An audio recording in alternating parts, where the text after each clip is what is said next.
ತರಗತಿದಾರರೇ, ಈ ದಿನದ ತರಗತಿಗೆ ತಮಗೆ ಸ್ವಾಗತ. All trainees welcomes you to all for today classes. ತರಬೇತಿದಾರರೇ, in the last class we discussed artwork and confined space work. Artwork ಅಂದ್ರೇನು, confined space work ಅಂದ್ರೇನು, types of injury caused by the improper method of lifting and carrying loads. Material movement ಅನ್ನು ಮಾಡುವಾಗ ಯಾವ ರೀತಿ injuries ಗಾಯಗಳು ಆಗಬಹುದು, ಅವುಗಳನ್ನು ಹೇಗೆ ಅವಾಯ್ಡ್ ಮಾಡೋದು ಅನ್ನೋದನ್ನ ಇಂದಿನ ತರಗತಿಯಲ್ಲಿ ತಿಳ್ಕೊಂಡಿದ್ದೀವಿ. Okay, today in this class we will discuss another topic, that is moving heavy equipments. ಭಾರವಾದ ಎಕ್ವಿಪ್ಮೆಂಟ್ಸ್ ಅನ್ನ, ಮಷಿನರೀಸ್ ಅನ್ನ ಕೈಗಾರಿಕೆಗಳಲ್ಲಿ ನಾವು ಒಂದು ಸ್ಥಳದಿಂದ ಇನ್ನೊಂದು ಸ್ಥಳಕ್ಕೆ ಮೂವ್ ಮಾಡುವ ಒಂದು ಪ್ರಕ್ರಿಯೆ ಏನಿದೆ ಅದರ ಬಗ್ಗೆ ನಾವು ತಿಳಿದುಕೊಳ್ಳೋಣ. At the end of this lesson you shall be able to name the methods followed in industry to move heavy loads.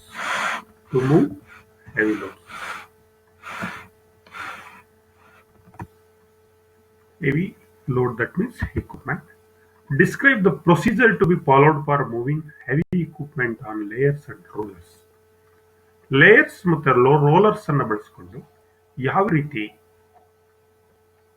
ದೊಡ್ಡ ದೊಡ್ಡ ಯಂತ್ರೋಪಕರಣಗಳನ್ನ ನಾವು ಒಂದು ಸ್ಥಳದಿಂದ ಮತ್ತೊಂದು ಸ್ಥಳಕ್ಕೆ ಮೂವ್ ಮಾಡತಕ್ಕಂಥ ಪ್ರಕ್ರಿಯೆ ಬಗ್ಗೆ ನಾವು ತಿಳಿದುಕೊಳ್ಳೋಣ, ವಿಧಾನದ ಬಗ್ಗೆ ನಾವು ತಿಳಿದುಕೊಳ್ಳೋಣ. And list the safety considerations while raising the load and moving a load. ಇದರ ಜೊತೆಗೆ ಏನೇನೆಲ್ಲ ಸುರಕ್ಷತಾ ಕ್ರಮಗಳನ್ನ ನಾವು ಭಾರವನ್ನು ಎತ್ತುವಾಗ ಮತ್ತು ಭಾರವನ್ನು ಒಂದು ಕಡೆಯಿಂದ ಒಂದು ಕಡೆಗೆ ಸಾಗಾಟ ಮಾಡುವಾಗ ತೆಗೆದುಕೊಳ್ಬೇಕು ಅನ್ನೋದನ್ನ ಈ ತರಗತಿಯಲ್ಲಿ ತೆಗೆದುಕೊಳ್ಳೋಣ. Now let us come to the point, first point. Methods followed in industry to move heavy equipment. ಏನ ವಿಧಾನವನ್ನ, ಮೆಥಡ್ಸ್ ಅನ್ನ ಫಾಲೋ ಮಾಡ್ತಾರೆ? Heavy equipments are moved in industry using any of the following methods. ನಿಮಗೆ ಗೊತ್ತು, ದೊಡ್ಡ ದೊಡ್ಡ ಭಾರವಾದ ವಸ್ತುಗಳನ್ನ ಮೂವ್ ಮಾಡಲಿಕ್ಕೆ ನಾವು ಕೈಗಾರಿಕೆಗಳಲ್ಲಿ ಕ್ರೇನ್ಸ್ ಅನ್ನು ಬಳಸ್ತೀವಿ, ಸ್ಲಿಂಗ್ಸ್ ಅನ್ನು ಬಳಸ್ತೀವಿ, ವಿಂಚಸ್ ಅಂತ ಇದೆ ಅದನ್ನು ಬಳಸ್ತೀವಿ, ಮತ್ತೆ ಮೆಷಿನ್ ಮೂವಿಂಗ್ ಪ್ಲಾಟ್ಫಾರ್ಮ್ಸ್ ಅನ್ನ ನಾವು ಬಳಸ್ತೀವಿ. ಜೊತೆಗೆ ಲೇಯರ್ಸ್ ಅಂಡ್ ರೋಲರ್ಸ್ ಅನ್ನು ಬಳಸ್ತೀವಿ. ಈ 4 ಮೆಥಡ್ ಅನ್ನ ಬಳಸ್ಕೊಂಡು ಹೆವಿ ಇಕ್ವಿಪ್ಮೆಂಟ್ ಅನ್ನ ಕೈಗಾರಿಕೆಯ ಒಳಗಡೆ ನಾವೇನ್ ಮಾಡ್ತೀವಿ, ಒಂದು ಕಡೆಯಿಂದ ಮತ್ತೊಂದು ಕಡೆಗೆ ಅದನ್ನ ಮೂವ್ ಮಾಡಲಿಕ್ಕೆ, ಸಾಗಾಟವನ್ನು ಮಾಡಲಿಕ್ಕೆ ಈ 4 crane and slings, winches and machine moving platforms and layers and rollers. ಮೊದಲನೇದಾಗಿ, by using a crane and slings ಯಾವ ರೀತಿ ಎಕ್ವಿಪ್ಮೆಂಟ್ ಅನ್ನು ಮೂವ್ ಮಾಡ್ತಾರೆ? This method is used whenever a load ought to be lifted and crane ಮತ್ತು slings ಅನ್ನ ಯಾವ ಸಂದರ್ಭದಲ್ಲಿ ನಾವು ಬಳಸ್ತೀವಿ ಅಂದ್ರೆ, ಯಾವಾಗ ನಾವು ಭಾರವನ್ನ ಎತ್ತೋದು, ಮೇಲಕ್ಕೆ ಎತ್ತತಕ್ಕಂಥದ್ದು, ಲಿಫ್ಟ್ ಮಾಡ್ತಕ್ಕಂಥದ್ದು ಮತ್ತೆ ಅದನ್ನ ಸಾಗಿಸ್ತಕ್ಕಂಥದ್ದು ಅಂದ್ರೆ ಮೂವ್ ಮಾಡ್ತಕ್ಕಂಥದ್ದು ಸಂದರ್ಭ ಬರುತ್ತೋ ಆ ಸಂದರ್ಭದಲ್ಲಿ ನಾವು ಕ್ರೇನ್ಸ್ ಮತ್ತು ಸ್ಲಿಂಗ್ಸ್ ಅನ್ನ ನಾವು ಬಳಸ್ತೀವಿ. ಸೊ ಈ ಕ್ರೇನ್ಸ್ ಮತ್ತೆ ಸ್ಲಿಂಗ್ಸ್ ಅನ್ನ ಬಳಸುವಂತ ಸಂದರ್ಭದಲ್ಲಿ ಸ್ಲಿಂಗ್ಸ್ ಅನ್ನು ಹಾಕಿರ್ತೀವಿ, ಹಗ್ಗವನ್ನು ಹಾಕಿರ್ತೀವಿ, ರೋಪ್ ಅಂತ ಕರಿತೀವಿ. For example steel rope sling. ಆ ಸ್ಟೀಲ್ ರೋಪ್ ಏನಾದ್ರೂ ಬಳಸ್ತಾ ಇದ್ರೆ ಅದರಲ್ಲಿ ಏನಾದ್ರೂ ಕಟ್ಟಿದ್ಯಾ ಅಥವಾ ಬಿಟ್ಟೋಗಿದ್ಯಾ, ಸೌದೋಗಿದ್ಯಾ, ತುಕ್ಕಿಡ್ದಿದ್ಯಾ ಅನ್ನೋದನ್ನ ನಾವೇನ್ ಮಾಡ್ಬೇಕಾಗುತ್ತೆ, ಎಕ್ಸಾಮಿನ್ ಮಾಡ್ಬೇಕು, ಪರೀಕ್ಷೆಯನ್ನು ಮಾಡ್ಬೇಕಾಗುತ್ತೆ. ಏನನ್ನ? ಸ್ಟೀಲ್ ರೋಪ್ ಸ್ಲಿಂಗ್ ಅನ್ನ. In case any slings are damaged, cut or abrasions or wear fraying or corroded must not be used.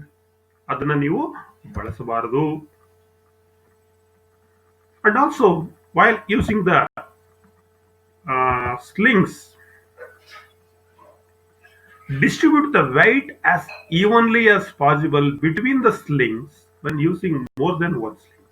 ನೋಡಿ, ಒಂದಕ್ಕಿಂತ ಹೆಚ್ಚು ಸ್ಲಿಂಗ್ಸ್ ಗಳನ್ನ ನೀವು ಬಳಸುವಂತ ಸಂದರ್ಭದಲ್ಲಿ ನೋಡಿ, ಇಲ್ಲಿ ಸ್ಲಿಂಗ್ ಅನ್ನ, ಇಲ್ಲಿ ಒಬ್ರು ಆಪರೇಟರ್ ನಿಂತಿದ್ದಾರೆ, ಕ್ರೇನ್ಸ್ ಇದೆ. ಆ ಸ್ಲಿಂಗ್ ಮೂಲಕ ಏನ್ ಮಾಡಿದ್ದಾರೆ, ಕ್ರೇನ್ಗೆ ಆ ಒಂದು ಮೋಟಾರ್ಸ್, ಅದು ಒಂದು ಭಾರವಾದ ಲೋಡ್ ಅನ್ನ, ಇಕ್ವಿಪ್ಮೆಂಟ್ ಅನ್ನ ಹಗ್ಗದ ಮೂಲಕ, ರೋಪ್ ಮೂಲಕ ಅಲ್ಲಿಗೆ ಹುಕ್ ಮಾಡಿದ್ದಾರೆ. ಓಕೆ, ಆ ಹುಕ್ ಮಾಡಿರ್ತಕ್ಕಂತ ಏನ್ ಸ್ಲಿಂಗ್ ಇದೆ ಅದು ಲೋಡ್ ಅನ್ನ ಈಕ್ವಲ್ ಆಗಿ ಬ್ಯಾಲೆನ್ಸ್ ಮಾಡಬೇಕು. ಆ ರೀತಿ ನಾವೇನ್ ಮಾಡ್ಬೇಕಾಗುತ್ತೆ, ಸ್ಲಿಂಗ್ ಅನ್ನ ಕಟ್ಟಬೇಕಾಗುತ್ತೆ. Keep the slings as near to the vertical as possible. ಸಾಮಾನ್ಯವಾಗಿ ಸ್ಲಿಂಗ್ಸ್ ಅನ್ನ ಹತ್ತಿರವಾಗಿ ಮತ್ತೆ ವರ್ಟಿಕಲ್ ಆಗಿರ್ಬೇಕು. ಆ ರೀತಿ ಇಡೋ ರೀತಿಯಾಗಿ ನಾವು ಸ್ಲಿಂಗ್ಸ್ ಅನ್ನ ಅಲ್ಲಿ ಬಳಸಬೇಕಾಗುತ್ತೆ, ಕಟ್ಟಬೇಕಾಗುತ್ತೆ. ಸೊ ಇದು ಕ್ರೇನ್ ಮತ್ತೆ ಸ್ಲಿಂಗ್ಸ್ ಅನ್ನ ಯಾವ ರೀತಿ ಬಳಸ್ತೀವಿ ನಾವು ಇಕ್ವಿಪ್ಮೆಂಟ್ ಅನ್ನ ಲಿಫ್ಟ್ ಮಾಡಲಿಕ್ಕೆ ಮತ್ತೆ ಮೂವ್ ಮಾಡಲಿಕ್ಕೆ. ಎರಡನೇ ಆದಂತ ಒಂದು ಲಿಫ್ಟಿಂಗ್ ಅಂಡ್ ಮೂವಿಂಗ್ ಇಕ್ವಿಪ್ಮೆಂಟ್ ಬಂದು ವಿಂಚಸ್ ಅಂತ ನಾವು ಕರಿತೀವಿ. ಅಂದ್ರೆ ಈ ವಿಂಚಸ್ ಅಂದ್ರೆ ಭಾರವಾದ ವಸ್ತುಗಳನ್ನ ಎತ್ತತಕ್ಕಂತ ಒಂದು ಉಪಕರಣ. ಯಾವುದು? ವಿಂಚಸ್. Winches are used to pull heavy loads along the ground. They may be power driven or hand operated. ಈ ವಿಂಚಸ್ ಭಾರವಾದ ವಸ್ತುಗಳನ್ನ ಎತ್ತುವ ಒಂದು ಉಪಕರಣ ಆಗಿದೆ. ಇದನ್ನ ನಾವು ಭಾರವಾದ ಯಂತ್ರೋಪಕರಣಗಳನ್ನ ಅಥವಾ ಭಾರವಾದ ವಸ್ತುವನ್ನ, ದಟ್ ಮೀನ್ಸ್ ಲೋಡ್ ಅನ್ನ ಗ್ರೌಂಡ್ ಅಲ್ಲಿ ನಾವು ಅದನ್ನ ಎಳಿಲಿಕ್ಕೆ, ಮೂವ್ ಮಾಡಲಿಕ್ಕೆ, ಇಲ್ಲಿಂದ ಎತ್ತೋದಲಿಕ್ಕೆ ಯೂಸ್ ಮಾಡ್ತೀವಿ. It may be power driven or hand operated. ಇದು ಪವರ್ ಡ್ರೈವನ್ ಕೂಡ ಇದೆ ಮತ್ತೆ ಹ್ಯಾಂಡ್ ಆಪರೇಟೆಡ್ ಕೂಡ ಇದೆ. ನೋಡಿ, ದಿಸ್ ಇಸ್ ಕಾಲ್ಡ್ ವಿಂಚಸ್ ಅಂತ ಕರಿತೀವಿ. This is power driven winches. ಇಲ್ಲಿದೆ ನೋಡಿ, ಆರೋ ಮಾರ್ಕಲ್ಲಿ ತೋರಿಸ್ತಾ ಇದ್ದೀನಿ. ಇಲ್ಲಿ ಒಂದು ಉಪಕರಣ ಇದೆ, ಅದನ್ನ, ಆ ಉಪಕರಣವನ್ನ ಏನ್ ಮಾಡ್ತಾ ಇದೆ, ಇದು ಮೂವ್ ಮಾಡ್ತಾ ಇದೆ. ಇಲ್ಲಿ ಒಂದು ಹ್ಯಾಂಡ್ ಡ್ರೈವನ್ ವಿಂಚಸ್ ಇದೆ. This is called hand driven winches. ಇಲ್ಲಿದೆ ವಸ್ತು ಇದೆ, ಈ ವಸ್ತುವನ್ನ jacking lugs with holes for towing. Towing ಮಾಡೋದು ಅಂದ್ರೆ ಎಳಿಲಿಕ್ಕೆ. ಸೊ ಟೋಯಿಂಗ್, ಇಲ್ಲೂ ಕೂಡ ಟೋಯಿಂಗ್ ಹಾಕಿದ್ದಾರೆ, ಇಲ್ಲೂ ಕೂಡ ಟೋಯಿಂಗ್ ಇದೆ. ಈ ಎಡಭಾಗದಲ್ಲಿ ಇರ್ತಕ್ಕಂಥದ್ದು ಪವರ್ ಡ್ರೈವನ್, ಇಲ್ಲಿ ತೋರಿಸಿದ್ದೀನಿ. ಇಲ್ಲಿರ್ತಕ್ಕಂಥದ್ದು ಹ್ಯಾಂಡ್ ಡ್ರೈವನ್ ವಿಂಚ್, ಭಾರವಾದ ವಸ್ತುಗಳನ್ನ ಎತ್ತಕ್ಕಂತ ಒಂದು ಉಪಕರಣ.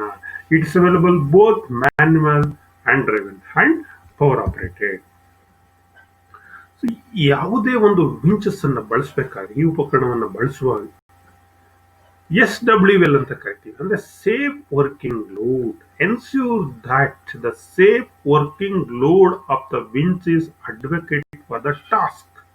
ಈಗ ಯಾವುದು ಸೇಫ್ ವರ್ಕಿಂಗ್ ಲೋಡ್ ಅಂದ್ಬಿಟ್ಲೆ, ಒಂದು ಕ್ರೇನ್ಗಾಗ್ಲಿ, ವಿಂಚಸ್ಗಾಗ್ಲಿ, ಟ್ರಕ್ಗಾಗ್ಲಿ, ಪ್ಯಾಲೆಟ್ಗಾಗ್ಲಿ ಅದಕ್ಕೆ ತನ್ನದೇ ಆದ ಒಂದು ನಿರ್ದಿಷ್ಟಪಡಿಸಿರ್ತಕ್ಕಂಥ ಸ್ಟ್ಯಾಂಡರ್ಡ್ ವೈಟ್ ಅನ್ನು ತಡೆದುಕೊಳ್ಳುವ ರೀತಿ ಅದನ್ನ ಡಿಸೈನ್ ಮಾಡಿದ್ದಾರೆ. That is called safe working load. ಅದಕ್ಕಿಂತ ನಾವು ಭಾರವನ್ನು ಅದರ ಮೇಲೆ ಹಾಕಿದಾಗ ಏನಾಗ್ಬೋದು, ಅದು ಕಟ್ ಆಗ್ಬೋದು, ಡ್ಯಾಮೇಜಸ್ ಆಗ್ಬೋದು. ಈಗ ಕ್ರೇನು, ಉದಾಹರಣೆಗೆ ಒಂದು ಕ್ರೇನು, ಒಂದು ಹುಕ್ ನಲ್ಲಿ ನೀವೇನ್ ಮಾಡಬಹುದು, 1 ಟನ್ ಅನ್ನ ಲಿಫ್ಟ್ ಮಾಡಬೇಕು ಅಂತ ಇದ್ರೆ ಅದರಲ್ಲಿ 1 ಟನ್ ಮಾತ್ರ ನೀವು ಲಿಫ್ಟ್ ಮಾಡಬಹುದು. ಸಪೋಸ್ ನೀವೇನಾರ 1/4 ಟನ್, 1.5 ಟನ್, ಏನೋ ಜಾಸ್ತಿ 1 ಟನ್ಗಿಂತ ಮೋರ್ ದೆನ್ ದಟ್ ಲೋಡ್ ಆಗಿದ್ರೆ ಹುಕ್ ಹಾಕಿ ಎತ್ತುತ್ತಾ ಇದ್ದಾಗೇನೆ ಏನಾಗ್ಬೋದು, ಅದು ನಿಮ್ಮ ಹುಕ್ ಆಗ್ಬೋದು, ಚೈನ್ ಆಗ್ಬೋದು, ಕಟ್ ಆಗ್ಬೋದು. ಅದೇ ರೀತಿ ವಿಂಚಸ್ ಅನ್ನ ನೀವು ಬಳಸುವಾಗ ಆ ವಿಂಚಸ್ ಕೆಪಾಸಿಟಿ ಏನು, ಅದು ಎಷ್ಟು ಸಾಮರ್ಥ್ಯ ಇದೆ, ಅದರದ್ದು ಸೇಫ್ ವರ್ಕಿಂಗ್ ಲೋಡ್ ಎಷ್ಟು. ಸೇಫ್ ವರ್ಕಿಂಗ್ ಲೋಡ್ ಮೀನ್ಸ್ ಯಾವುದೇ ಅಪಾಯವಿಲ್ಲದೆ ಅಷ್ಟು ಲೋಡ್ ಅನ್ನ ಮಾತ್ರ ಎತ್ತಲಿಕ್ಕೆ ಅದಕ್ಕೆ ಸಾಮರ್ಥ್ಯ ಇದೆ ಅಂತ ಅರ್ಥ. ಆ ಟಾಸ್ಕ್ಗೆ, ಆ ಒಂದು ಕೆಲಸಕ್ಕೆ ಸೇಫ್ ವರ್ಕಿಂಗ್ ಲೋಡ್ ನೀವೇನ್ ಮಾಡಬೇಕು, ಚೆಕ್ ಮಾಡ್ಕೊಳ್ಬೇಕು.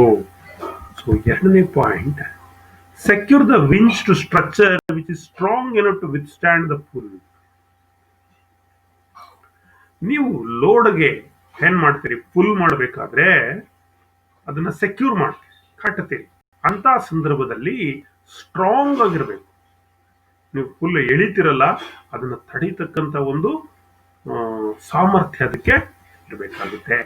On open ground drive long stakes into the ground and secure the winch to them. Open ground ಅಲ್ಲಿ ಇದ್ರೆ ಒಂದು ಲಾಂಗ್ ಸ್ಟೇಕ್ಸ್ ಅನ್ನ ಮಾಡಿ ಅಲ್ಲಿ ಅದನ್ನ ಏನ್ ಮಾಡಬೇಕಾಗುತ್ತೆ, ಸೆಕ್ಯೂರ್ ಮಾಡಬೇಕಾಗುತ್ತೆ. It is important. Choose suitable sling, that means either wire rope,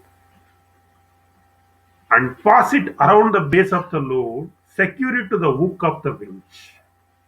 ನೋಡಿ, ಒಂದು ಸೂಕ್ತವಾದಂತಹ ಒಂದು ಸ್ಲಿಂಗ್ ಅನ್ನ, ಹಗ್ಗವನ್ನ ತೆಗೆದುಕೊಂಡು ವೈರ್ ರೋಪ್, ಅದನ್ನ ಲೋಡ್ ಬೇಸ್ ನಲ್ಲಿ ಒಂದು ರೌಂಡ್ ಸುತ್ತಿ ಅದನ್ನ ಹುಕ್ಗೆ ಏನ್ ಮಾಡಬೇಕು, ವಿಂಚ್ ಹುಕ್ ಇರುತ್ತಲ್ಲ, ಹುಕ್ಗೆ ಸೆಕ್ಯೂರ್ ಮಾಡಬೇಕು. Some heavy items have a special lugs welded to them for jacking and towing. ತುಂಬಾ ಭಾರವಾದಂತಹ ವಸ್ತುಗಳೇನಾದರೂ ಇದ್ದ ಸಂದರ್ಭದಲ್ಲಿ ಆ ಲೋಡ್ ನಲ್ಲಿ, ಆ ಯಂತ್ರದಲ್ಲಿ ಯಂತ್ರೋಪಕರಣಗಳಿರ್ಬೋದು ಅಥವಾ ಇತರ ಭಾರವಾದ ಒಂದು ವಸ್ತು ಇರ್ಬೋದು, ಅಲ್ಲಿ ಲಕ್ಸ್ ಅನ್ನ ವೆಲ್ಡ್ ಮಾಡಿರ್ತಾರೆ. ಯಾತಕ್ಕೆ? ಜಾಕಿಂಗ್ ಮತ್ತೆ ಟೋಯಿಂಗ್ ಪರ್ಪಸಸ್, ಎಳೆಯೋ ಒಂದು ಪರ್ಪಸಸ್ಗೆ ಅಲ್ಲಿ ಒಂದು ಲಕ್ಸ್ ಅನ್ನ ವೆಲ್ಡ್ ಮಾಡಿರ್ತಾರೆ. ಅದನ್ನ ನಾವು ಬಳಸ್ಕೊಳ್ಬೇಕು. While using these equipment, some safety considerations are there. ಏನೇನು ಸುರಕ್ಷತಾ ಕ್ರಮಗಳನ್ನು ನಾವು ತೆಗೆದುಕೊಳ್ಬೇಕು? Before using any winch, check that the brake and ratchet mechanisms are in working order.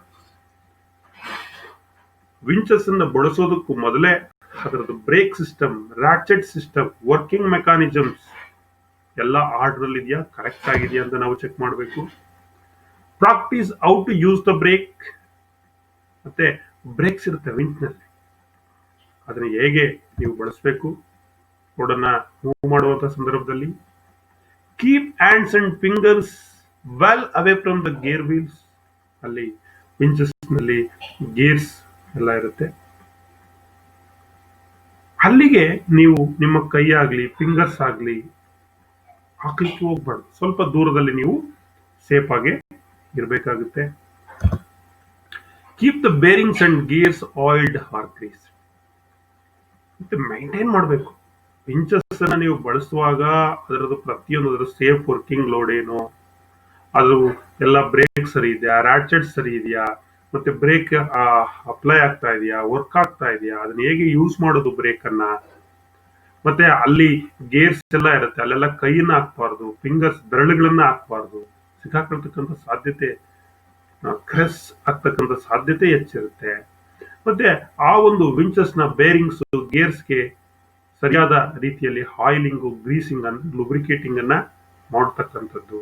ಇವೆಲ್ಲ for the purposes of safety consideration. ಈ ಎರಡು ಪಾಯಿಂಟ್ ಆಯ್ತು, cranes and slings and winches. Next one machine moving platforms ಅಂತ ನಾವು ಬಳಸ್ತೀವಿ. Machine moving platforms ಅಂದ್ರೆ ಇದೆ, ಇಲ್ಲಿ ಏನು ನಿಮ್ಮ ಚಿತ್ರದಲ್ಲಿ ಇದೆ, this is called machine moving platforms ಅಂತ ನಾವು ಕರಿತೀವಿ. ಈ ಮೆಷಿನ್ ಮೂವಿಂಗ್ ಪ್ಲಾಟ್ಫಾರ್ಮ್ ಇದು, ಇದರಲ್ಲಿ ನೋಡಿ ಒಂದು ವೀಲ್ ಕೊಟ್ಟಿದ್ದಾನೆ, ಇಲ್ಲಿ ಇನ್ನೊಂದು ಜಾಕ್ ಅನ್ನ ಕೊಟ್ಟಿದ್ದಾನೆ. ಎ ಒಂದು ಚಿತ್ರ ಇದೆ, ಬಿ ಒಂದು ಚಿತ್ರ ಇದೆ. ನೋಡಿ ಇಲ್ಲಿ ಲೋಡ್ ಇದೆ, ಅರ್ಥ ಆಯ್ತಾ? ಈ ಲೋಡ್ ಅನ್ನ ಏನ್ ಮಾಡಿದ್ದಾರೆ, ಇದು ಪ್ಲಾಟ್ಫಾರ್ಮ್, ದಿಸ್ ಇಸ್ ಪ್ಲಾಟ್ಫಾರ್ಮ್. ಈ ಲೋಡ್ ಅನ್ನ ಇದು ಒಂದು ಹುಕ್ಕಲ್ಲಿ ಅದನ್ನ ಟೋಯಿಂಗ್ ಮಾಡ್ತಾ ಇದ್ದಾರೆ, ಎಲ್ಲಿಗೆ, ಮೇಲ್ಗಡೆಗೆ. ನೋಡಿ ಎರಡನೇ ಬಿ ಚಿತ್ರದಲ್ಲಿ ಏನಿದೆ, ಇಲ್ಲಿ ಬಂದಿದೆ. ಈಗ ಅದನ್ನ ಏನ್ ಮಾಡಬಹುದು ನಾವು ಈಸಿಯಾಗಿ, ಈ ಜಾಕ್ ಅನ್ನ ಇಳಿಸ್ತಕ್ಕಂಥದ್ದು ಫಸ್ಟ್ ಅಂದ್ರೆ ಈಗಿರುತ್ತೆ, ಹೀಗೆ ಅಲ್ಲೋಗಿ ಈಗ ಮಾಡ್ತಕ್ಕಂಥದ್ದು, ಅದನ್ನ ಹುಕ್ ಮಾಡಿ ಹೀಗೆ ತಿರುಗಿಸಿದ್ರೆ ಏನಾಗುತ್ತೆ, ಅದ್ರ ಮೇಲ್ ಬರುತ್ತೆ, ಪ್ಲಾಟ್ಫಾರ್ಮ್ ಮೇಲ್ ಬರುತ್ತೆ ಲೋಡ್, ಏನು ಡಿವೈಸ್ ಇರುತ್ತಲ್ಲ, ಎಕ್ವಿಪ್ಮೆಂಟ್ ಇರುತ್ತಲ್ಲ ಅದು.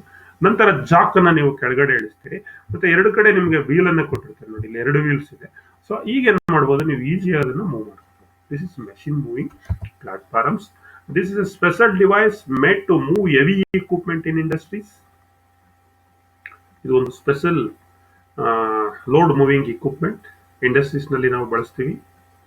So this in figure the method of loading A heavy transformer. ಇಲ್ಲೊಂದು ಟ್ರಾನ್ಸ್ಫಾರ್ಮರ್ ಇದೆ, ಆ ಟ್ರಾನ್ಸ್ಫಾರ್ಮರ್ ಅನ್ನ ಯಾವ ರೀತಿ ಪ್ಲಾಟ್ಫಾರ್ಮ್ಗೆ ಮೂವ್ ಮಾಡ್ತಾ ಇದ್ದಾರೆ ನೋಡಿ. ಇಲ್ಲಿತ್ತು ಪ್ಲಾಟ್ಫಾರ್ಮ್, ಇಲ್ಲಿಗೆ ಯಾವ ರೀತಿ ಮೂವ್ ಮಾಡಿದೆ, ನಂತರ ಜಾಕ್ ಅನ್ನು ಇಳಿಸ್ತಾರೆ, ಅದನ್ನ ಈಸಿಯಾಗಿ ಏನ್ ಮಾಡಬಹುದು, ಮೂವ್ ಅನ್ನ ಮಾಡಬಹುದು. Machine moving platforms pass A suitable sling round the load at A convenient height. ಒಂದು ಸ್ಲಿಂಗ್ ಅನ್ನ ಪಾಸ್ ಮಾಡಿ ಕನ್ವಿನಿಯಂಟ್ ಹೈಟ್ ಅಲ್ಲಿ ಫಿಕ್ಸ್ ಮಾಡಿದ್ದಾರೆ. Attach the sling to the hook of the winch and draw the load on the platform until its center of gravity lies between the front and rear wheel. ಎರಡು wheel ಇರುತ್ತಲ್ಲ, ಅಲ್ಲಿ ಈ correct ಆಗಿ centre of gravity ಇರಬೇಕು, ಅಂದ್ರೆ balancing ಇರಬೇಕು. ಆ ರೀತಿ ಅದನ್ನ ಫ್ರಂಟ್ ವೀಲ್ ಮತ್ತೆ ರೇರ್ ವೀಲ್, ಮುಂದೆ ಮತ್ತೆ ಹಿಂದಿನ ವೀಲ್ ಮಧ್ಯಕ್ಕೆ ಬರೋ ರೀತಿ ಅದನ್ನ ನಾವು ಇಟ್ಕೋಬೇಕು. ಅದಾದ್ಮೇಲೆ ಏನ್ ಮಾಡ್ಬೇಕು, ಅಲ್ಲಿ ಜಾಕ್ ಕೊಟ್ಟಿದ್ದಾನಲ್ಲ, ಆ ಜಾಕ್ ಅನ್ನ ಇಳಿಸ್ಬೇಕು. ನೋಡಿ, ಇಲ್ಲಿ ಎರಡು ವೀಲ್ ಇದೆ. ಈ ಎರಡು ವೀಲ್ ಸರಿಯಾಗಿ ಇಲ್ಲಿ ಒಂದು ಬ್ಯಾಲೆನ್ಸಿಂಗ್ ಆಗೋ ರೀತಿ ಅದನ್ನ ಎಳ್ಕೊಂಡು, ನಂತರ ಜಾಕ್ ಅನ್ನ lower the Jack so that the platform rest on its wheel. Jack ಅನ್ನ ಇಳಿಸ್ಬಿಟ್ರೆ ಇದು ವೀಲ್ ಮೇಲೆ ರೆಸ್ಟ್ ಆಗುತ್ತೆ. ನಂತರ ಏನ್ ಮಾಡಬಹುದು, ಅದನ್ನ ಈಸಿಯಾಗಿ ನಾವು, ಅದು ಮೆಷಿನ್ ಮೂವಿಂಗ್ ಪ್ಲಾಟ್ಫಾರ್ಮ್. ಇನ್ನು ನಾಲ್ಕನೇದು ಬಂದು ಯೂಸಿಂಗ್ ಲೇಯರ್ಸ್ ಅಂಡ್ ರೋಲರ್ಸ್ ಮೂಲಕ ಲೋಡ್ ಅನ್ನ ಮೂವ್ ಮಾಡ್ತಕ್ಕಂಥದ್ದು. ಯಾವ ರೀತಿ ನೋಡಿ, ಈ layers, sometimes a load cannot move along the ground because of the irregular shape of its base or because it is not rigid enough. ಕೆಲವು ಸಂದರ್ಭದಲ್ಲಿ ಲೋಡ್ ಅನ್ನ ನಾವು ಗ್ರೌಂಡ್ ಮೇಲೆ ಮೂವ್ ಮಾಡಬೇಕಾಗುತ್ತೆ, ಎಳಿಲಿಕ್ಕೆ because the irregular shape of the base, ಇದರದ base ಏನಿರುತ್ತೆ, ಈ ಕೆಳಗಡೆ ಇರತಕ್ಕಂಥ ಬೇಸ್ ಕೆಳಗಡೆ ಲೆವೆಲ್ ಇರಲ್ಲ, ಇರೆಗ್ಯುಲರ್ ಇರುತ್ತೆ. ಬಿಕಾಸ್ ಅಥವಾ ಇಟ್ ಇಸ್ ನಾಟ್ ರಿಜಿಡ್, ಅದು ರಿಜಿಡ್ ಇರಲ್ಲ. ಅಂತ ಸಂದರ್ಭದಲ್ಲಿ ಏನ್ ಮಾಡ್ತೀವಿ, ಒಂದು ಲೇಯರ್ಸ್ ಅನ್ನು ಯೂಸ್ ಮಾಡ್ತೀವಿ. ಲೇಯರ್ಸ್ ಅಂದ್ರೆ ಇಟ್ ಇಸ್ ನಥಿಂಗ್ ಬಟ್ ಒಂದು ಪ್ಲಾಟ್ಫಾರ್ಮ್ ಅಥವಾ ಪ್ಯಾಲೆಟ್ ಅಂತ ನಾವು ಅದನ್ನ ಕರಿತೀವಿ. Place such load on flat bottom palette. ನೋಡಿ ಇದೆ ಇಲ್ಲಿ, ನೋಡಿ ಇಲ್ಲಿ ಒಂದು ಮೋಟ್ರು ಅಂತ ಅನ್ಕೊಳ್ಳಿ. ಈ ಮೋಟ್ರನ್ನ ಏನ್ ಮಾಡಿದ್ದಾರೆ, ಒಂದು ಪ್ಯಾಲೆಟ್ ಮೇಲೆ ಇಟ್ಟಿದ್ದಾರೆ. This palette is called as layers. ಒಂದು ಸಮತಟ್ಟಾದ ಒಂದು ಹಲಗೆ ತರ ಇರುತ್ತೆ, ಯಾವುದು ಫ್ಲಾಟ್ ಬಾಟಮ್ ಪ್ಯಾಲೆಟ್, ಅಥವಾ ಅದನ್ನ ಲೇಯರ್ ಅಂತ ಕರಿತೀವಿ. ಸೊ ಅದನ್ನ ಯಾವ್ದ್ರ ಮೇಲೆ ಇಟ್ಟಿದ್ದಾರೆ, round bars, that means rollers ಅಂತ ಕರಿತೀವಿ. ರೋಲರ್ಸ್ ಮೇಲೆ ಇಟ್ಕೊಂಡು ಈಸಿಯಾಗಿ ನಾವೇನ್ ಮಾಡಬಹುದು, ಮೂವ್ ಅನ್ನ ಮಾಡಬಹುದು. Ensure the bars are long enough to project at each side of the load for easy off hand. ನೋಡಿ, ಈ ಪ್ಯಾಲೆಟ್ ಮೇಲೆ, ಲೇಯರ್ಸ್ ಮೇಲೆ ಇಟ್ಟಿರ್ತಕ್ಕಂಥ ಒಂದು ಇಕ್ವಿಪ್ಮೆಂಟ್ ಈ ರೌಂಡ್ ಬಾರ್ಸ್ ಮೇಲೆ, ರೋಲರ್ಸ್ ಮೇಲೆ ಇದೆ. ಈ ರೋಲರ್ಸ್ ಸ್ವಲ್ಪ ಈ ಪ್ಯಾಲೆಟ್ ಗಿಂತ ಏನಿದೆ ದೊಡ್ಡದಿರಬೇಕು, ಅರ್ಥ ಆಯ್ತಾ? ಆಗ ಈಸಿಯಾಗಿ ನಾವೇನ್ ಮಾಡಬಹುದು, ಹ್ಯಾಂಡಲ್ ಮಾಡಿ. They should be large enough to roll easily over any uneven surface along the route, but should be small enough to be handled easy. So ದೊಡ್ಡದು ರೋಲರ್ಸ್ ಅನ್ನು ನೀವು ಬಳಸಿದ್ರೆ ಈಸಿಯಾಗಿ ಈಸಿಲಿ ನೀವು ಎನಿ ಅನ್ಇವನ್ ಸರ್ಫೇಸ್ ಮೇಲೆ ಏನ್ ಮಾಡಬಹುದು, ರೋಲ್ ಮಾಡಬಹುದು. But should be small enough, ಅದೇ ಸ್ಮಾಲ್ ಇದ್ರೆ ಈಸಿಯಾಗೂ ಕೂಡ ನಾವೇನ್ ಮಾಡಬಹುದು, ಹ್ಯಾಂಡಲ್ ಅನ್ನ ಮಾಡಬಹುದು. They should be large enough to roll easily over any uneven surface along the route, but should be small enough to be handled easily. So 2 or 3 bars of equal diameters are sufficient for the most load, but if 4 or more are used, the load may be moved faster as there is no delay when moving the rear bar to the front. ಸಾಮಾನ್ಯವಾಗಿ 2 ಅಥವಾ 3 bars ಅನ್ನ ನಾವಿಲ್ಲಿ load ಅನ್ನ move ಮಾಡುವಂತ ಸಂದರ್ಭದಲ್ಲಿ ಬಳಸ್ತೀವಿ. ಜಾಸ್ತಿ ಇದ್ರೆ 4 ಅಥವಾ ಅದಕ್ಕಿಂತ ಜಾಸ್ತಿ ಇದ್ರೆ ಲೋಡ್ ಅನ್ನ ಇನ್ನೂ ಕೂಡ ಈಸಿಯಾಗಿ ನಾವು ಮೂವ್ ಮಾಡಬಹುದು, ಫಾಸ್ಟ್ ಆಗಿ ನಾವು ಮೂವ್ ಮಾಡಬಹುದು, ಡಿಲೇ ಆಗಲ್ಲ. ಹೇಗೆಂದ್ರೆ ನೋಡಿ, ಈ ರೋಲ್ಸ್ ಇಲ್ಲಿ ಇದೆ, ಈ ಎಂಡ್ ಬ್ಯಾಕ್ ಇಲ್ಲಿ ಎಂಡ್ ಬಂದಿಟ್ಟಿ ಈ ರೋಲ್ ಅನ್ನ ತೆಗೆದು ಈ ರೋಲ್ ಇಲ್ಲಿ ಉಳ್ಕೊಳ್ಳೋದ್ರೆ ಅದನ್ನ ಮುಂದೆ ಹಾಕೋಬೇಕು. ಮತ್ತೆ ಹಾಗಾಗಿ ಏನ್ ಮಾಡತಕ್ಕಂಥದ್ದು, ಈ ಮುಂದೆ ಮುಂದೆ ಕೊಟ್ಕೊಂಡು ನಾವು ಏನ್ ಮಾಡ್ಬೇಕಾಗುತ್ತೆ, ಮೂವ್ಮೆಂಟ್ ಅನ್ನ ಮಾಡ್ಬೇಕಾಗುತ್ತೆ. ಇನ್ನು ಲೋಡ್ ಅನ್ನ ಕ್ರೋಬಾರ್ ನಲ್ಲಿ ಮೂವ್ ಮಾಡಿ. ಕ್ರೋಬಾರ್ ಅಂದ್ರೆ ಏನೋ ಹಾರೆ ಅಂತ ಕರೀತೀವಿ. ಕ್ರೋಬಾರ್ ಏನಿದೆ ಅದು ಹಾರೆ. Move the load by using crowbar. ಈಗ ಲೇಯರ್ಸ್ ಮತ್ತೆ ರೋಲರ್ಸ್ ಅನ್ನ ಉಪಯೋಗಿಸಿಕೊಂಡು ಮೂವ್ ಮಾಡೋದು. ಈಗ move the load by using the crowbar. Crowbar means ಹಾರೆ. ನೋಡಿ ಇಲ್ಲಿದೆ, ನೋಡಿ, this is crowbar, this is the force. ನಿಮ್ಗೆ ಗೊತ್ತು, ಹಾರೆನ ಹೀಗೆ ಎತ್ತಲಿಕ್ಕೆ, ಮೂವ್ ಮಾಡ್ಲಿಕ್ಕೆ ನಾವೇನ್ ಮಾಡ್ತೀವಿ, ಬಳಸ್ತೀವಿ. Keep the crowbar at the end of the pallet with an angle and a firm grip on the ground. Apply the force at the top of the bar as shown. ನೋಡಿ, ಇಲ್ಲಿ palette ಇದೆ, ಆ palette ಮೇಲೆ ಏನ್ ಮಾಡಿದ್ದಾರೆ, ಈ ಒಂದು equipment ಅನ್ನ ಇಟ್ಟಿದ್ದಾರೆ. ಈಗ ಇದನ್ನ ಮೂವ್ ಮಾಡಬೇಕು. ಸೊ ಮೂವ್ ಮಾಡಬೇಕು ಅಂತ ಅಂದ್ರೆ ಅದನ್ನ ರೋಲರ್ ಮೇಲೆ ಕೂಡ ಇಟ್ಟಿದ್ದಾರೆ. ಅಲ್ಲಿ ಕಾಣಿಸ್ತಾ ಇದೆ ನೋಡಿ, ಪ್ಯಾಲೆಟ್ ಅಥವಾ ಲೇಯರ್ಸ್ ಅಂತ ಕರಿತೀವಿ. ಈಗ ಈ ಕ್ರೋಬಾರ್ ಅನ್ನ ಇಲ್ಲಿ ಕೆಳಗಡೆ ಇಟ್ಟು, ಪ್ಯಾಲೆಟ್ ಇದೆಯಲ್ಲ ಅದರ ಎಂಡಲ್ಲಿ ಇಟ್ಟು ಫೋರ್ಸ್ ಅನ್ನ ಏನ್ ಮಾಡ್ತಾ ಇದ್ದಾರೆ, ಅಪ್ಲೈ ಮಾಡ್ತಾರೆ, ಹೀಗೆ ಎತ್ತಾ ಇದೆ. ಈಗೇನಾಗುತ್ತೆ, ನಿಮ್ಮ ಪ್ಯಾಲೆಟ್ ಮತ್ತೆ ರೋಲರ್ ಮೇಲೆ ಇಕ್ವಿಪ್ಮೆಂಟ್ ಏನಾಗುತ್ತೆ, ಈಸಿಯಾಗಿ ಮೂವ್ ಆಗುತ್ತೆ. ವೈಲ್ ಮೂವಿಂಗ್ ಕೆಲವು ಎಚ್ಚರಿಕೆಗಳನ್ನ ತೆಗೆದುಕೊಳ್ಬೇಕು. ಕಾಷನ್ ಇನ್ ಮೂವಿಂಗ್ ಹೆವಿ ಇಕ್ವಿಪ್ಮೆಂಟ್. ಭಾರವಾದ ಯಂತ್ರೋಪಕರಣಗಳನ್ನ, ವಸ್ತುವನ್ನ ಸಾಗಿಸುವಂತಹ ಸಂದರ್ಭದಲ್ಲಿ ಕೆಲವು ಎಚ್ಚರಿಕೆಗಳನ್ನ ನಾವು ತೆಗೆದುಕೊಳ್ಬೇಕಾಗುತ್ತೆ. ಅದೇನು ಅಂತ ನೋಡೋಣ. When a load is on rollers only shallow slope can be negotiated. ನೋಡಿ, ರೋಲರ್ ಮೇಲೆ ನೀವೇನ್ ಮಾಡ್ತೀರಿ, ಪ್ಯಾಲೆಟ್ ಇಡ್ತೀರಿ ಅಥವಾ ಲೇಯರ್ಸ್ ಇಡ್ತೀರಿ, ಅದರ ಮೇಲೆ ಲೋಡ್ ಅನ್ನ ಇಡ್ತೀರಿ. ಒಂದು ವೇಳೆ ಸಾಲೋ ಸ್ಲೋಪ್ ಅಂದ್ರೆ ಸ್ಲೋಪ್ ಇದ್ರೆ, ಇಳಿಜಾರಿದ್ರೆ, ಅಂತ ಸಂದರ್ಭದಲ್ಲಿ ಎಚ್ಚರಿಕೆಯಿಂದ ನಾವೇನ್ ಮಾಡ್ಬೇಕಾಗುತ್ತೆ, ಮೂವ್ ಮಾಡ್ಬೇಕಾಗುತ್ತೆ. ಸ್ವಲ್ಪ ಸ್ಲೋಪ್ ಜಾಸ್ತಿ ಇದ್ರೆ ಏನಾಗೋಗುತ್ತೆ, ನಿಮ್ ಸರ್ಕ್ ಅಂತ ಏನಾಗೋಗುತ್ತೆ, ನಿಮ್ಮ ಲೋಡ್ ಇಕ್ವಿಪ್ಮೆಂಟ್ ರೋಲರ್ ಇಂದ ಬೇಗ ಮುಂದೆಗಡೆಗೆ ಸ್ಲಿಪ್ ಆಗ್ಬಿಡುತ್ತೆ. ಹಾಗಾಗಿ ಎಚ್ಚರಿಕೆಯನ್ನು ನಾವು ತೆಗೆದುಕೊಳ್ಬೇಕು. Hold the load in check all the time if it is on the slope. ಅಂತ ಸಂದರ್ಭದಲ್ಲಿ ಲೋಡ್ ಅನ್ನ ಹೋಲ್ಡ್ ಮಾಡಿ, ಅದು ಸ್ಲೋಪ್ ನಲ್ಲಿ ಸರಿಯಾಗಿ ಹೋಗ್ತಾ ಇದೆಯೋ ಇಲ್ವೋ ಅಂತ ನಾವೇನ್ ಮಾಡ್ಬೇಕಾಗುತ್ತೆ, ಚೆಕ್ ಮಾಡ್ಕೊಳ್ಬೇಕಾಗುತ್ತೆ. Use a winch with an effective brake for this operation. Winch ಅನ್ನ ಯೂಸ್ ಮಾಡಿ ಅಂತ ಹೇಳ್ತಾರೆ. ಯಾಕಂದ್ರೆ ವಿಂಚಸ್ ನಲ್ಲಿ ಬ್ರೇಕ್ ಅನ್ನ ಕೊಟ್ಟಿರ್ತಾರೆ. ಈಸಿಯಾಗಿ ನಾವೇನ್ ಮಾಡಬಹುದು, ಹೆವಿ ಇಕ್ವಿಪ್ಮೆಂಟ್ಸ್ ಅನ್ನ ಮೂವ್ ಮಾಡಬಹುದು. ಮತ್ತೆ ಕಾರ್ನರ್ ಇರ್ತಕ್ಕಂಥ, ತಿರುವು ಇರತಕ್ಕಂತಹ ಸಂದರ್ಭದಲ್ಲಿ ರೋಲರ್ಸ್ ಗಳನ್ನ ಬದಲಾಯಿಸ್ತಕ್ಕಂಥದ್ದು, ಅಲ್ಲಿ ಡೈರೆಕ್ಷನ್ಸ್ ಅನ್ನ ಚೇಂಜ್ ಮಾಡ್ಕೊಳ್ತಕ್ಕಂಥದ್ದು, ಪಾತ್ ಅನ್ನ ಚೇಂಜ್ ಮಾಡ್ಕೊಳ್ತಕ್ಕಂಥದ್ರಲ್ಲಿ ಎಚ್ಚರಿಕೆಯನ್ನ ವಹಿಸಿ. For moderate load insert one roller a little larger in diameter than the other as the corner is approached. ಸಾಮಾನ್ಯವಾದಂತ ಲೋಡ್ ನಲ್ಲಿ ಕಾರ್ನರ್ ಸಂದರ್ಭದಲ್ಲಿ ಒಂದು ರೋಲರ್ನ ಲಿಟ್ಲ್ ಲಾರ್ಜರ್ ಇನ್ ಡಯಾಮೀಟರ್, ಸ್ವಲ್ಪ ಸೈಜ್ ಡಯಾಮೀಟರ್ ದಪ್ಪದನ್ನ ನಾವೇನ್ ಮಾಡ್ಬೇಕಾಗುತ್ತೆ, ಕಾರ್ನರ್ ಇರ್ತಕ್ಕಂಥ ಸಂದರ್ಭದಲ್ಲಿ ಅಪ್ರೋಚ್ ಮಾಡಲಿಕ್ಕೆ ಯೂಸ್ ಮಾಡಬೇಕಾಗುತ್ತೆ under the pallet. When this roller is under the centre. ನೋಡಿ, ಇಲ್ಲಿ ಎರಡು ರೋಲರ್ ಹೇಳಿದ್ನಲ್ಲ, ಎರಡು ರೋಲರ್ ಇದೆ.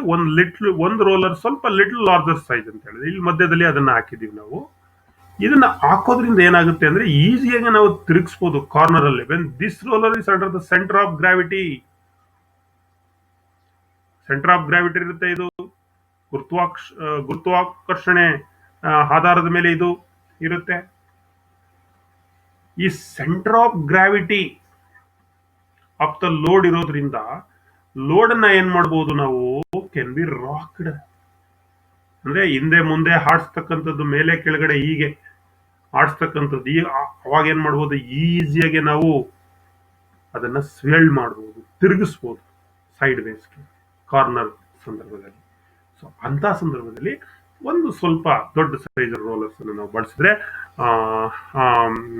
Under the centre of gravity of the load can be rocked to and fro, ಹಿಂದೆ ಮುಂದೆ ಅದು ಹೀಗೆ ಅಲಗಾಡೋದ್ರಿಂದ ಈಸಿಯಾಗಿ ನಾವೇನ್ ಮಾಡಬಹುದು, ರೌಂಡಿಂಗ್ ನ ಮಾಡಬಹುದು, ತಿರುಗಿಸಬಹುದು, ಸ್ವೇಲ್ ಮಾಡಬಹುದು. Stop the load on the roller at the beginning of the corner.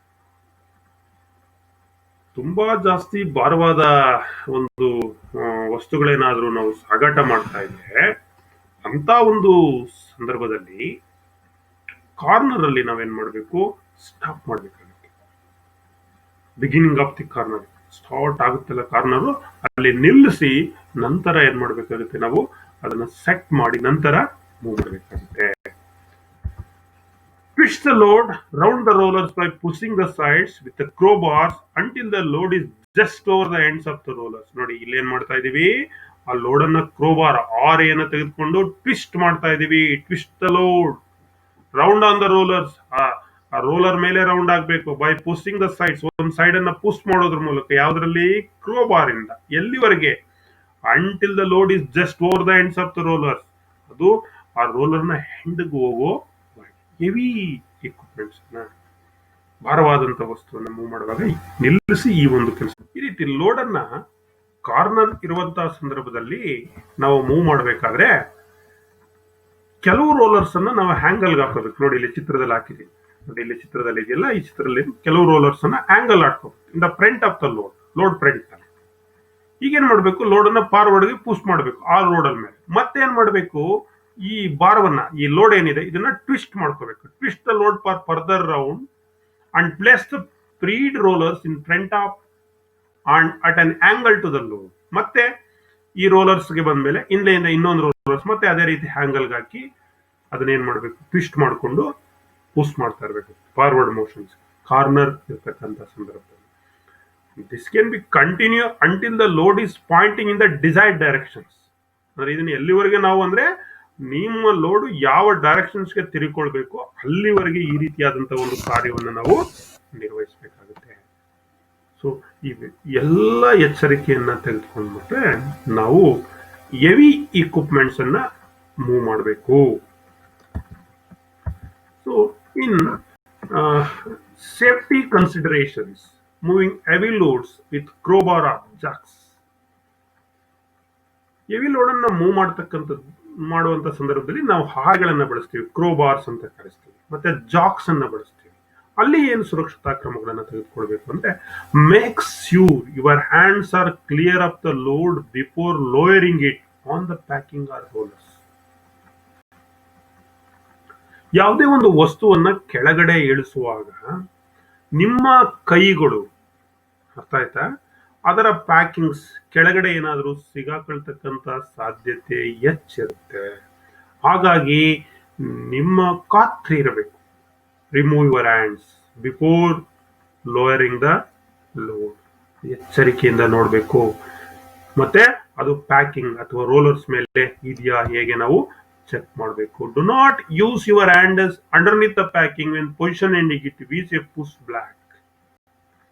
So place the packing on the floor and push it under the load. ನೋಡಿ ಇಲ್ಲಿ ಕ್ರೋಬಾರ್ ಅನ್ನ ಯೂಸ್ ಮಾಡ್ತಾ ಇದ್ರೆ ಈ ರೀತಿ ಇಲ್ಲಿ ಏನಾದ್ರು ಕೈ ಸಿಗಾಕೊಳ್ತಕ್ಕಂಥ ಸಾಧ್ಯತೆ ಹೆಚ್ಚಿರುತ್ತೆ ಜಾಕ್ಸು ಮತ್ತೆ ಕ್ರೋಬಾರ್ ಅನ್ನ ಯೂಸ್ ಮಾಡುವಂತ ಸಂದರ್ಭದಲ್ಲಿ. ಹಾಗಾಗಿ ಕೆಳಗಡೆಗೆ ಒಂದು ಟಿಂಬರ್, ಒಂದು ಮರದ ಪೀಸ್ ಅನ್ನ ವೆಡ್ಜ್ ಆಗಿ ಕೊಡೋದ್ರ ಮೂಲಕ ನಾವೇನ್ ಮಾಡ್ಬೋದು, ಈ ಒಂದು ಅಪಾಯದಿಂದ ಹೊರಗಡೆ ಬಂದು ಕೈ ಸಿಗಾಕೊಳ್ತಕ್ಕಂಥದ್ದು ಹೊರೆಯಿಂದ ನಾವು ಹೊರಗಡೆ ಬರ್ಬೋದು. Hold it by it side face, keeping the fingers well away from the lower edge of the load and from the floor. ನೋಡಿ ನಿಮ್ಮ ಬೆರಳಿರ್ಬೋದು, ಕೈ ಇರ್ಬೋದು, ಕಾಲಿರ್ಬೋದು, ಅದು ಸಾಧ್ಯವಾದಷ್ಟು ನಾವೇನಿಡ್ಬೇಕು, ದೂರದಲ್ಲಿ ಇಟ್ಕೊಳ್ಬೇಕು. ಇಲ್ಲಾಂದ್ರೆ ಸಿಗಾಕೊಳ್ತಕ್ಕಂಥ ಸಾಧ್ಯತೆ ಹೆಚ್ಚಿರುತ್ತೆ. ಇನ್ನು ಲೋಡನ್ನ ರೈಸ್ ಮಾಡುವಾಗ ಏನ್ ಎಚ್ಚರಿಕೆ ತಗೋಬೇಕು, ಸೇಫ್ಟಿ ತಗೋಬೇಕು ಅಂದ್ರೆ, check that slings are correctly secure. Slings ಅನ್ನ ಹಾಕಿರ್ತೀರಲ್ಲ, ರೋಪ್ ಅನ್ನ ಹಾಕಿರ್ತೀರಲ್ಲ, ಅದು ಸರಿ ಇದೆಯಾ, ಕರೆಕ್ಟ್ ಆಗಿ ಗಂಟಾಕಿದ್ದೀರಾ, ಉಕ್ಕಿಗೆ ಸರಿಯಾಗಿ ಮಾಡಿದಾರಾ. Ensure they are not twisted or caught on the projecting part of the load. ನಿಮ್ಗೆ ಖಾತ್ರಿ ಇರಬೇಕು, ಏನು ಟ್ವಿಸ್ಟ್ ಆಗಿಲ್ಲ, ಔಟ್ರು ಅದೇನು ಪ್ರೊಜೆಕ್ಟ್ ಆಗಿಲ್ಲ, ಲೋಡ್ ಕರೆಕ್ಟ್ ಆಗಿ ಸೆಂಟರ್ ಇದೆ, ಸ್ಲಿಂಗು ಕರೆಕ್ಟ್ ಆಗಿ ಸೆಂಟರ್ಗೆ ನಾವು ಹಾಕಿದೀವಿ. Before the starting to lift a load, if you cannot see an assistant on the far side of the load, verify that he is ready to lift the load and ensure that his hands are clear of the slings. ನೋಡಿ, ನೀವು load ಅನ್ನ lift ಮಾಡೋದಕ್ಕೂ ಮೊದಲೇ, if you cannot see an assistant on the far side of the load, ನೋಡಿ ಇನ್ನೊಂದ್ ಕಡೆ ಯಾರೋ ಒಬ್ರು ಇದ್ದಾರೆ, ಅಸಿಸ್ಟ್ ಮಾಡೋರು ಇದ್ದಾರೆ ಅನ್ಕೊಳ್ಳಿ. ಏನಾಗಿದೆ ಅವ್ರಿಗೆ ಇಲ್ಲಿ ನೋಡಿ ಚಿತ್ರದಲ್ಲಿ, ಲೋಡ್ ಲಿಫ್ಟ್ ಮಾಡಿ ಈಗ ಮೂವ್ ಮಾಡ್ಬೇಕಾದ್ರೆ ಇವ್ರು ಹೋಗಿ ಇಲ್ಲಿ ಕಚ್ಚಿ ಸೇರ್ಕೊಬಿಟ್ಟಿದ್ದಾರೆ. ಸೊ ಅವ್ರಿಗೆ ಏನಾಗುತ್ತೆ, ಅಪಘಾತ, ಆಕ್ಸಿಡೆಂಟ್ ಆಗ್ತಕ್ಕಂತ ಸಾಧ್ಯತೆ ಇರುತ್ತೆ. ಮತ್ತೆ ಅವರ ಕೈಗಳು ಅಲ್ಲಿ ಏನಾದ್ರು ಸಿಗಾಕೊಳ್ತದ, ಅದನ್ನೆಲ್ಲ ನಾವು ಎಚ್ಚರಿಕೆಯಿಂದ ಗಮನಿಸ್ಕೋಬೇಕು. ಕ್ಲಿಯರ್ ಇದೆಯಾ ಸ್ಲಿಂಗ್ಸ್ ನಲ್ಲಿ ಅನ್ನೋದೆಲ್ಲವನ್ನ ನೋಡ್ಕೋಬೇಕು. ಇಲ್ಲಾಂದ್ರೆ danger accident will happen. Warn nearby the worker the lifting is about to begin. ಹತ್ತಿರದಲ್ಲಿ ಇರತಕ್ಕಂತ ಕೆಲಸಗಾರರಿಗೆ, ಕಾರ್ಮಿಕರಿಗೆ ನಾವೇನ್ ಮಾಡ್ಬೇಕು, ಹೇಳ್ಬೇಕು, ಲೋಡ್ ಅನ್ನ ಲಿಫ್ಟ್ ಮಾಡ್ತಾ ಇದೀವಿ ಅಂತ ಅವ್ರಿಗೆ ಎಚ್ಚರಿಕೆಯನ್ನ ಕೊಡಬೇಕು. ಎತ್ತುವಂತ ಸಂದರ್ಭದಲ್ಲಿ, ಲಿಫ್ಟ್ ಮಾಡುವಂತ ಸಂದರ್ಭದಲ್ಲಿ ಸ್ಲೋ ಹಾಗೆ ಲಿಫ್ಟ್ ಮಾಡಬೇಕು. Take care to avoid being crushed against the other object as the load rises crush ಆಗ್ತಕ್ಕಂಥದ್ದು, ಜಂಟಿ ಆಗ್ತಕ್ಕಂಥದ್ದು, ಒಂದಕ್ಕೊಂದು ಟಚ್ ಆಗ್ತಕ್ಕಂಥದ್ದು, ಇದಕ್ಕೆ ಸಂಬಂಧಪಟ್ಟ ಹಾಗೆ ನಾವು ಎಚ್ಚರಿಕೆ ಇರಬೇಕು. ನೋಡಿ, ಈ ರೀತಿಯಾಗಿ ಹೋಗುತ್ತೆ ಕ್ರಸ್ ಆದ್ರೆ. It may swing or rotate as it leaves the ground. Minimize such movement by locating the hooks as accurately as possible above the center of the gravity of the load. So ಅದು swing ಆಗ್ತಾ ಇದ್ರೆ ಅಂದ್ರೆ rotate ಆಗ್ತಾ ಇದ್ರೆ, ತಿರುಗ್ತಾ ಇದ್ರೆ ಅದನ್ನ ಮತ್ತೆ ಇಳಿಸಿ ಅದನ್ನೆಲ್ಲ ಕರೆಕ್ಟ್ ಆಗಿ ಸೆಂಟರ್ ಆಫ್ ಗ್ರಾವಿಟಿಗೆ ನಾವು ಬ್ಯಾಲೆನ್ಸ್ ಮಾಡಿ ನಂತರ ಏನ್ ಮಾಡ್ಬೇಕು, ಲೋಡ್ ಅನ್ನ ಲಿಫ್ಟ್ ಮಾಡಬೇಕು. Keep the floor clear of the unnecessary object. Any obstacles, ನೀವು ಲೋಡ್ ಮೂವ್ ಮಾಡುವಂತ ಸಂದರ್ಭದಲ್ಲಿ ಅಥವಾ ಇಡುವಂತ ಸಂದರ್ಭದಲ್ಲಿ ಯಾವುದೇ ಅಬ್ಸ್ಟಕಲ್ಸ್ ಇರಬಹುದು ಅಥವಾ ಇತರೆ ಅಬ್ಸ್ಟಕಲ್ಸ್ ಮೀನ್ಸ್ ಅನ್ನೆಸರಿ ಐಟಮ್ಸ್ ಅಲ್ಲಿ ಇರಬಾರ್ದು. ಅದು ಅಡೆತಡೆಯನ್ನ ಉಂಟು ಮಾಡುತ್ತೆ. ಇನ್ ಲೋಡ್ ಅನ್ನ ಮೂವ್ ಮಾಡುವಾಗ check there are no obstacles in the way of the crane and load. ಯಾವುದೇ ರೀತಿಯ ಅಬ್ಸ್ಟಕಲ್ಸ್ ಇಲ್ಲ. ಮೂವಿಂಗ್ ಡೈರೆಕ್ಷನ್ ಇಲ್ಲಿ ಇದೆ ನೋಡಿ, ಇಲ್ಲಿ ಏನೋ ಅಡ್ಡ ಬರ್ತು. ಸೊ ಯಾವುದೇ ರೀತಿಯ ಅಬ್ಸ್ಟ್ರಕ್ಷನ್ಸ್ ಇಲ್ಲ ಅಂದಾಗ ನಾವೇನ್ ಮಾಡಬೇಕು, ಅಡೆತಡೆಗಳು ಇಲ್ಲ ಅಂದಾಗ ಲೋಡ್ ಅನ್ನ ಮೂವ್ ಮಾಡಬೇಕು. Stand clear of the load and move it steadily. ಯಾವಾಗಲೂ ಲೋಡ್ ಅನ್ನ ಮೂವ್ ಮಾಡುವಾಗ ಸೊ ಅದಕ್ಕೆ ಎದುರುವಾಗಿ ನಿಂತುಕೊಂಡು ನಾವು ಲೋಡ್ ಅನ್ನ ಮುಂದೆ ನೋಡ್ಕೊಂಡು ಏನ್ ಮಾಡಬೇಕು, ಮೂವ್ ಅನ್ನ ಮಾಡಬೇಕು. Be prepare to stop the load quickly if somebody moves in ಪೆಂಟಾ ಪಾತ್. ಸೊ ಒಂದು ವೇಳೆ ಯಾರಾದ್ರೂ ಸಡನ್ ಆಗಿ ಬಂದ್ಬಿಟ್ರು ಆ ಪಾತ್ ನಲ್ಲಿ, ನಾವು ಲೋಡ್ ಅನ್ನ ಮೂವ್ ಮಾಡ್ತಕ್ಕಂಥ ದಾರಿನಲ್ಲಿ, ಮೂವಿಂಗ್ ಡೈರೆಕ್ಷನ್ಸ್, ಅವಾಗ ಸಡನ್ ಆಗಿ ನಿಮಗೆ ಆ ಮೂವ್ಮೆಂಟ್ಸ್ ಅನ್ನ ಸ್ಟಾಪ್ ಮಾಡ್ಲಿಕ್ಕೆ ನಿಮ್ಗೆ ಗೊತ್ತಿರಬೇಕು. ಅದನ್ನ ಸ್ಟಾಪ್ ಮಾಡ್ಬೇಕಾಗಿ ಬರುತ್ತೆ. ಪ್ರಿಪೇರ್ ಆಗಿರ್ಬೇಕು. Allow for the natural swing of the load when changing speed or directions. Then ensure that the load will not pass over the head of the other people. ಮತ್ತೆ ಇದು ಒಂದು ಖಾತೆ ಇರಬೇಕು. ಈ ಮೇಲ್ಗಡೆ ಲೋಡ್ ಅನ್ನ ಲಿಫ್ಟ್ ಮಾಡ್ತಾ ಇದ್ರಿ ಅಂದ್ರೆ ಕೆಳಗಡೆ ಯಾರು ಇರಬಾರ್ದು. ಅದನ್ನ ಖಾತ್ರಿಪಡಿಸ್ಕೊಂಡು ಲೋಡ್ ಅನ್ನ ನಾವೇನ್ ಮಾಡ್ಬೇಕಾಗುತ್ತೆ, ಲಿಫ್ಟ್ ಮಾಡ್ಬೇಕಾಗುತ್ತೆ. ಒಂದ್ ವೇಳೆ ಮೇಲೆ ಲೋಡ್ ಅನ್ನ ಲಿಫ್ಟ್ ಮಾಡುವಾಗ ನೋಡಿ, ಇಲ್ಲಿ ಕೆಳಗಡೆ ಎಲ್ಲ ಜನ ಇದ್ದಾರೆ, ಕಾರ್ಮಿಕರು ಇದ್ದಾರೆ. ಈ ಲೋಡ್ ಏನಾದ್ರು ಇಲ್ಲಿ ನೋಡಿ, ಇಲ್ಲಿ ಚೈನ್ ಕಟ್ ಆಗಿದೆ, ಏನಾಗುತ್ತೆ, ಇವರ ಮೇಲೆ ಠಾಪ್ ಅಂತ ಬೀಳ್ತಾರೆ. ಅವರು ಆಕ್ಸಿಡೆಂಟ್ ಆಗಿ ತೊಂದರೆ ಆಗುತ್ತೆ, ಪ್ರಾಣಕ್ಕೆ ತೊಂದರೆ ಆಗ್ಬೋದು, ಜೀವ ಹೋಗ್ಬೋದು ಅಥವಾ ಕೈ ಕಾಲು ಕಟ್ಟಾಗ್ಬೋದು. ಸೊ ಈ ರೀತಿ ಅಪಾಯಗಳಾಗ್ತಕ್ಕಂಥ ಸಾಧ್ಯತೆ ಹೆಚ್ಚಿರುತ್ತೆ. ಹಾಗಾಗಿ ಲೋಡ್ ಅನ್ನ ಮೂವ್ ಮಾಡುವಂತ ಸಂದರ್ಭದಲ್ಲಿ ಕೆಳಗಡೆ ಯಾರು ಇರಬಾರ್ದು, ಅದನ್ನ ನಾವು ಖಾತ್ರಿ ಮಾಡ್ಕೊಳ್ಬೇಕು. The tackle or sling may fall or slip. ನೋಡಿ, ಈ ರೀತಿ ಟ್ಯಾಕಲ್ ಅಥವಾ ಸ್ಲಿಂಗ್ಸ್ ಕಲ್ಸಿ ಕೆಳಗಡೆ ಬಿಡಬಹುದು. Warn other workers to stand clearly away from the route of the load. ಬೇರೆ ವರ್ಕರ್ಸ್ ಯಾರ್ಯಾರಲ್ಲಿ ಕೆಲಸ ಮಾಡ್ತಾ ಇದ್ದಾರೆ ಅವ್ರಿಗೆಲ್ಲ ನೀವು ಎಚ್ಚರಿಕೆಯನ್ನ ಕೊಡ್ಬೇಕು, ವಾರ್ನಿಂಗ್ ಅನ್ನ ಕೊಡ್ಬೇಕು. ನೀವು ಸೈಡ್ಗೆ ಬನ್ನಿ, ಲೋಡ್ ಅನ್ನ ಮೂವ್ ಮಾಡ್ತಾ ಇದೀವಿ ಅಂತ ಹೇಳಿ. ಇದರಿಂದ ನಾವು ಆಗ್ತಕ್ಕಂಥ ಅಪಘಾತಗಳನ್ನ ತಪ್ಪಿಸ್ಬೋದು. Remember that accident do not happen, they are caused. ನಿಮ್ಗೆ ಗೊತ್ತಿರಲಿ, accident not happen, they are caused. ಇಷ್ಟು ಮಕ್ಕಳೇ ಮೂವಿಂಗ್ ಹೆವಿ ಇಕ್ವಿಪ್ಮೆಂಟ್ಸ್ ಇದಕ್ಕೆ ಸಂಬಂಧಪಟ್ಟ ಹಾಗೆ ತಿಳ್ಕೊಂಡ್ವಿ. ಇದಕ್ಕೆ ಸಂಬಂಧಪಟ್ಟ ಹಾಗೆ ಕೆಲವು multiple choice questions in the examinations point of view. Which method is used to lift and move the heavy equipment from one place to other place? ಯಾವ ಮೆಥಡ್ ಅನ್ನು ಯೂಸ್ ಮಾಡ್ತೀವಿ? Trolley, fork lift, crowbar, crane and slings. Which is correct? That is crane and slings. Heavy equipment ಅನ್ನ lift ಮಾಡ್ಲಿಕ್ಕೆ ಏನನ್ನ ಬಳಸ್ತೀವಿ? Crane ಮತ್ತೆ slings ಅನ್ನ ನಾವು ಬಳಸ್ತೀವಿ. ಎರಡನೇ ಪ್ರಶ್ನೆ, which comes under the hot working process? Hot working process ಅಡಿಯಲ್ಲಿ ಯಾವ್ದು ಬರುತ್ತೆ? ಹಿಂದಿನ ತರಗತಿ ಪ್ರಶ್ನೆ ಇದು. Filing, forcing, sawing, drilling. that is forcing. B is the correct answer. What type of safety shoes will protect the feet in workshop? ಯಾವ ತರ safety shoes? Leather shoes, canvas shoes, rubber shoes. That is safety shoes with steel toy caps. What is the name of the moving device shown in the figure? ಈ ಚಿತ್ರದಲ್ಲಿ ಇರತಕ್ಕಂತ moving equipments ಏನಿದು? So ಏನಂತ ಕರಿತೀವಿ? Winches? No. Crane and slings? No. Layers and rollers? No. Which one?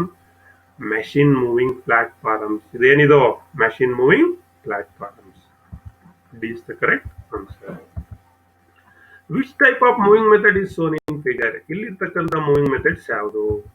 A winches, B crane and slings, C layers and rollers, D machine moving platforms. Which is correct? ಇಲ್ಲಿ layers ಮತ್ತೆ rollers ಅನ್ನ use ಮಾಡ್ತಾ ಇದ್ದೀವಿ. So answer is C, C. Layers and rollers. Which type of moving method is shown in figure? ಇದು ಎಂತ moving method? Moving heavy loads with pinchers? No. Moving heavy loads using crane and slings? No. Moving heavy loads with crowbars and jacks. Moving heavy loads with machine moving platforms. ಇಲ್ಲಿ crowbars ಮತ್ತೆ jacks ಬೆಳಸನ್ನ ಕೊಟ್ಕೊಂಡು ಏನ್ ಮಾಡ್ತಾ ಇದೀವಿ ನಾವು? Machine ಅನ್ನ move ಮಾಡ್ತಾ ಇದೀವಿ. Which is correct? C is the correct answer. So ಮಕ್ಕಳೇ, ಈ ರೀತಿ ಪ್ರಶ್ನೆಗಳನ್ನ ನಿಮ್ಗೆ ಪರೀಕ್ಷೆನಲ್ಲಿ ಕೇಳ್ತಾರೆ, ಸಿದ್ಧರಾಗ್ಬೇಕು ನೀವು. ಸೊ ಇದಕ್ಕೆ ಅಲ್ಲಿಗೆ ಫಸ್ಟ್ ಮಾಡೆಲ್ ಏನಿದೆ, safety, first aid, housekeeping, soft skills, fire extinguishers, hard working, confined space work, what are all that is material handling, moving equipments. ಇದೆಲ್ಲ ಒಂದು ಸ್ಟೇಜ್ ಮಾಡೆಲ್ 1 ನಿಮ್ಮ ಬೇಸಿಕ್ ಫಿಟ್ಟಿಂಗ್ ನಲ್ಲಿ ಬರುತ್ತೆ. ಇದು ಇಲ್ಲಿಗೆ ಮುಕ್ತಾಯವಾಗಿದೆ. ಸೊ ಹೆಚ್ಚಿನ ವಿವರಕ್ಕಾಗಿ ನೀವು ಇದಕ್ಕೆ ಸ್ಟಡಿ ಮಾಡಲಿಕ್ಕೆ ಫಿಟ್ಟರ್ ನಿಮಿ ಫಸ್ಟ್ ಇಯರ್ ಕಾಮನ್ ಆಗಿ ಎಲ್ಲ ಟ್ರೇಡ್ನಲ್ಲೂ ಇದು ಕಾಮನ್ ಆಗಿ ಹಾಕಿದ್ದಾರೆ, ಸಿಲೆಬಸ್ನಲ್ಲಿದೆ, ಅಲ್ಲಿ ರೆಫರ್ ಮಾಡಿ. ಮತ್ತೆ ಇದಕ್ಕೆ ಸಂಬಂಧಪಟ್ಟಂತ ಅಸೈನ್ಮೆಂಟ್ ಬರಸ್ಕಿಲ್.com ಅಥವಾ ನಿಮಿ ಫಸ್ಟ್ ಇಯರ್ ಅಸೈನ್ಮೆಂಟ್ ಬುಕ್ಸ್ ನಲ್ಲಿ ಸಿಗುತ್ತೆ. ಮಾಕ್ ಟೆಸ್ಟ್ ಅನ್ನ ನೀವು CBT ಬೇಸ್ಡ್ ಮಾಕ್ ಟೆಸ್ಟ್ ಅನ್ನ ಅಟೆಂಡ್ ಮಾಡಬೇಕು ಅಂದ್ರೆ ನಾನು ಈಗಾಗಲೇ ನಿಮ್ಗೆ ಹೇಳಿರೋ ಒಂದು ನಿಮಿ ಆನ್ಲೈನ್ ಪೋರ್ಟಲ್ ಏನಿದೆ ಅಲ್ಲಿ ನೀವು ಮಾಕ್ ಟೆಸ್ಟ್ ಅನ್ನ ಎಂಟರ್ ಮಾಡಬಹುದು. Thanks to one and all for hearing us till now. ಎಲ್ಲರಿಗೂ ಧನ್ಯವಾದಗಳು ಮಕ್ಕಳೇ. ಒಳ್ಳೆಯದಾಗಲಿ.